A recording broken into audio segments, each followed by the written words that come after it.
A mother's love is reckless and sacrificial.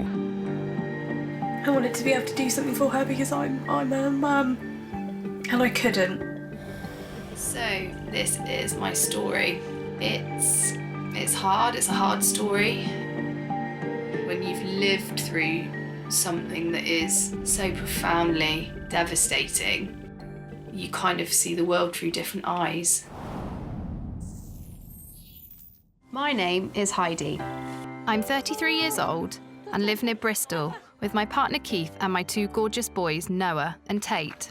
I fell pregnant with my third child, which was awesome. What's in Mummy's tummy? Say it. Chocolate mousse. It is chocolate mousse. Chocolate mousse is a baby. Yeah. But just days after my first baby scan, I was diagnosed with inflammatory breast cancer. Inflammatory breast cancer is a rare and aggressive form of cancer. Malignant cells block the lymph vessels in the skin of the breast. Most cancer treatments risk harming a developing fetus. So Heidi did what any mom would do. She chose a treatment that will not affect her baby. Chemo goes in here, and blood tests can come out of here. Probably not as good a job as the nurses would do. But she is too weak to fight her cancer. Tough love. Doctors hope it will be enough to keep her illness at bay, long enough for her to give birth. So it really lightened everything up. It's like there was the icing on the cake sort of thing, that it was a girl. I wonder if girls play like this. Do they just sit there like serenely playing with their dolls? I hope so. Yeah, I'm hoping she'll be less exhausting than the boys. I doubt it. And less of a terror. I have to take a risk for my life to protect my baby, but at the same time, I've got two young children already. Everything that is scary and sad is all around the kids. Despite remaining positive, Heidi receives bad news that her cancer is spreading. She must start a stronger course of chemo, but before that, she has to risk an extremely premature birth. Heidi is now faced with an impossible decision. Baby was born at 28 weeks. Actually, as a group, as a whole, actually do really quite well. If you ask mothers what their most important thing is, the mother will almost always say they will put their baby's life above and beyond their own life. But as a mother of two, Heidi has more than her unborn baby to think about. We have also got to factor Noah and Tate into the equation. And that's the problem, because if it was just about the baby, then it would be exceptionally easy. But because we've also got the boys to think about, oh, it's so hard, really difficult. Heeding her doctor's advice, Heidi delivers her baby prematurely. Welcome to the world, little baby.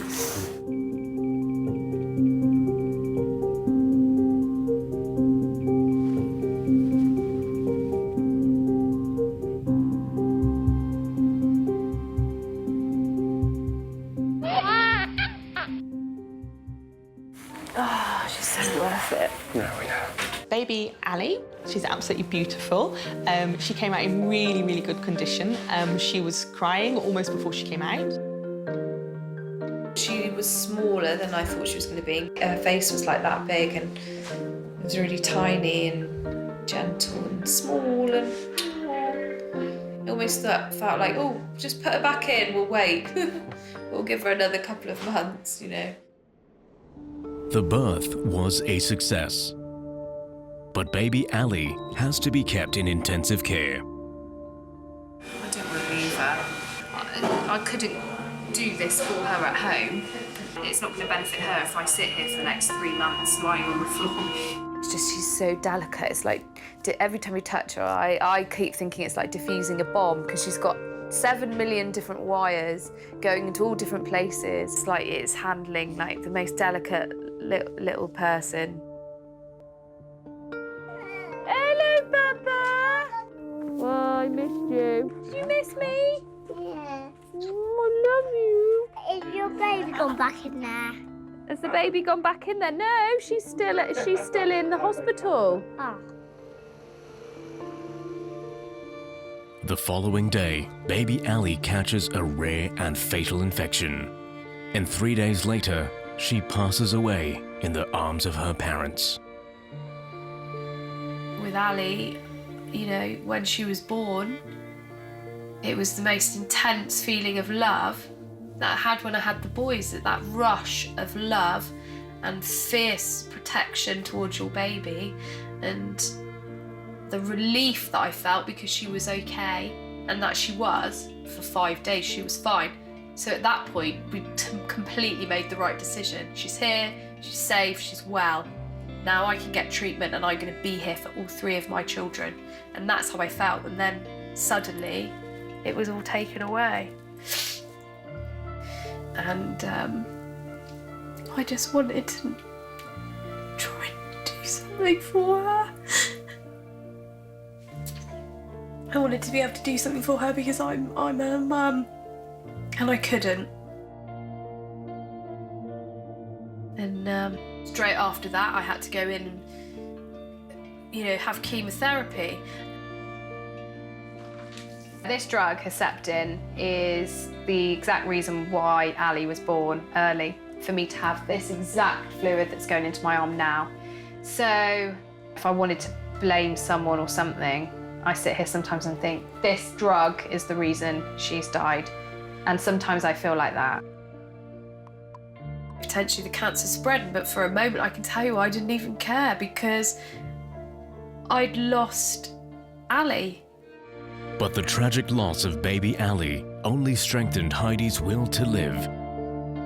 She made a bucket list of all the things to do with her boys. I want to be able to say, well, we did it all. We did it all and I was there for it. We're just going to start ticking off those things and see how we get on.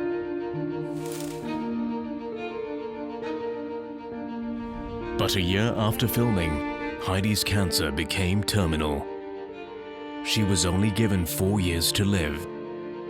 But in late 2017, against the odds, Heidi was declared cancer-free.